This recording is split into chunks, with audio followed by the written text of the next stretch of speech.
नैव किंचित करोमीति युक्तमन्येत तत्त्ववित् पश्यन् शृण्वन् स्पृशन् जिघ्रन् अश्नन् गच्छन् स्वप्नन् श्वसन्. 8.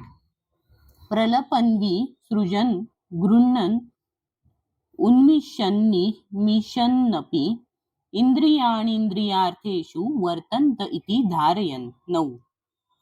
न कधीच नाही, एव निश्चितच, किंचित काहीही, करोमी मी करतो, इति याप्रमाणे, युक्तः दिव्य भावना युक्त, मन्येत मानतो, तत्ववीत तत्व जाणणारा, पश्यन पाहताना, शृण्वन ऐकताना, पृशन स्पर्श करताना, जिघ्रन वास घेताना, अश्नन खाताना, गच्छन जाताना, स्वप्नन स्वप्न पाहताना, श्वसन श्वास घेताना, प्रलपन बोलताना, विसृजन सोडताना, गृह्णन स्वीकार करताना, उन्मिषण उघडताना, निमिषण बंद करताना, अपि तरीही, इंद्रियाणी इंद्रियांना, इंद्रिय अर्थेषु इंद्रिय तृप्तीमध्ये, वर्तंत ते याप्रमाणे युक्त असताना, इति याप्रमाणे, धारयन असे समजून.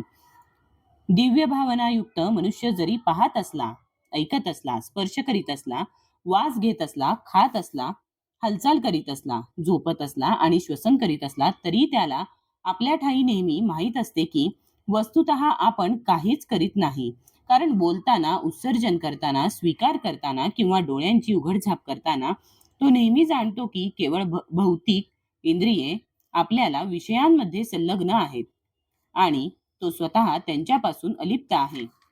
तात्पर्य: कृष्ण भावना भावित मनुष्याचे जीवन विशुद्ध असते आणि म्हणून तात्कालिक आणि दूरवर्ती अशा कर्ता, कर्म, अधिष्ठान, प्रयत्न आणि दैवी या 5 कारणांवर अवलंबून असणाऱ्या कर्माशी त्याला काहीच कर्तव्य नसते. कारण तो श्रीकृष्णांच्या दिव्य प्रेममयी सेवेमध्ये युक्त असतो. जरी तो आपल्या शरीर आणि इंद्रियांद्वारे कार्य करीत असल्याचे दिसले तरी त्याला आपल्या वास्तविक स्वरूपाचे आध्यात्मिक सेवेची नेहमी जाणीव असते. भौतिक भावनेमध्ये इंद्रिय तृप्ती करण्यामध्ये मग्न असतात, परंतु कृष्ण भावनेमध्ये इंद्रिये श्रीकृष्णांची इंद्रिये संतुष्ट करण्यामध्ये मग्न असतात. म्हणून कृष्ण भावना भावित मनुष्य जरी इंद्रियजन्य भौतिक कार्य करीत असल्याचे दिसला तरी तो सदैव मुक्तच असतो. पाहणे आणि ऐकणे हे ज्ञानेंद्रियांचे कार्य आहे, तर चालणे, बोलणे, उत्सर्जन करणे इत्यादी कर्मेंद्रियांचे कार्य आहे. कृष्ण भावना भावित व्यक्ती इंद्रियांच्या कार्यापासून कधीच प्रभावित होत नाही. तो भगवत सेवे व्यतिरिक्त इतर कोणतेही कार्य करू शकत नाही, कारण तो जाणतो की आपण भगवंतांचे नित्य दास आहोत.